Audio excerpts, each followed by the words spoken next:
Bonsoir à tous. C'est une véritable tragédie qui secoue le sud-ouest de la Nouvelle-Écosse. Une fillette de 4 ans, Mickaëlie Cormier, a perdu la vie en plein défilé du Père Noël en fin de semaine. Des centaines de témoins ont assisté impuissants à la scène. Olivier Lefebvre raconte.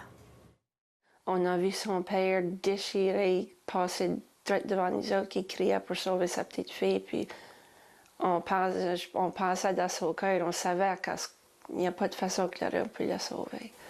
Cette mère de famille était à cette intersection du centre-ville de Yarmouth avec ses 2 filles de 9 ans samedi soir pour assister à la parade du Père Noël. En une fraction de seconde, l'atmosphère festive vire au drame. On parle d'une jeune fille de 4 ans qui aurait couru le long du char allégorique, qui aurait trébuché et que le char allégorique, malheureusement, aurait passé dessus. Donc, rapidement, les services ambulanciers ont été sur les lieux. Les gens ont laissé place aux services ambulanciers. Elle a été transportée à l'hôpital où son décès a été constaté. Je sais pas si Lise Lejeune et ses filles ont de la difficulté à dormir depuis samedi. Elle et plusieurs autres témoins sont encore sous le choc. Des centaines de personnes étaient rassemblées pour le traditionnel défilé du Père Noël. J'ai vu des centaines d'adultes pleurer. Et les enfants qui étaient là étaient traumatisés, les adultes aussi. La communauté de Yarmouth va être traumatisée pour longtemps. Le Conseil scolaire acadien provincial a mis en place un protocole pour soutenir les élèves du sud-ouest de la Nouvelle-Écosse.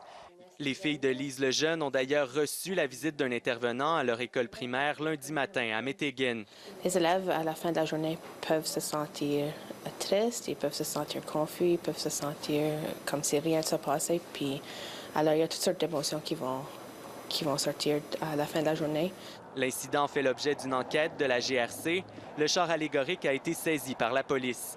Le corps policier demande aux témoins qui ne l'auraient pas encore fait de se manifester pour livrer leur version des événements. Il va se créer fort possiblement un groupe avec la ville, probablement les services incendie, services de police pour établir des normes, parce qu'on a plusieurs événements ici en ville durant toute l'année, qu'il y a des parades semblables, donc pour établir une certaine norme pour éviter que d'autres événements tragiques comme ça arrivent. Et Olivier, la communauté sent le besoin de se rassembler ce soir.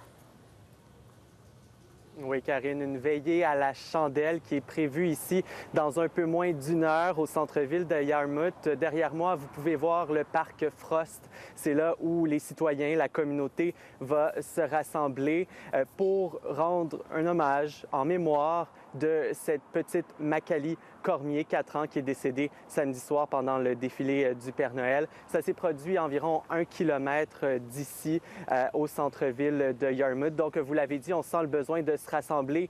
Oui, c'est ce que me disait la témoin que vous avez pu entendre dans mon reportage. Elle viendra ici ce soir avec ses 2 filles, des jumelles de 9 ans, dont une a été témoin oculaire de cette terrible tragédie.